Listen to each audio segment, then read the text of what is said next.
منطقة الجزاء، ولكن لا أحد يوجد، لا أحد موجود داخل منطقة الجزاء. محمد بوعميرة يرسل كرة طويلة ترتد تصل على جهة اليسار، محاولة يقطع الدفاع،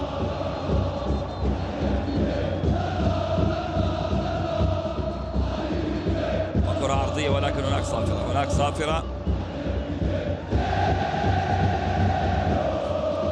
فريق الرجاء، الفريق الذي كما قلنا فاز بلقب الدوري المغربي 11 مرة،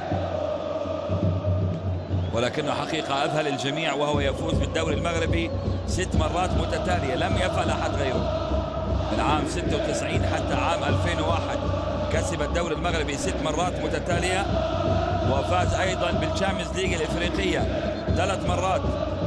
أكثر الأندية المغربية فوزا بالألقاب الخارجية، 3 مرات بطل الشامبيونز ليج، 3 عام 89 و97 و99، وكان وصيف 2002 لنادي الزمالك، ووصل أيضا سيمي فاينل في 2005.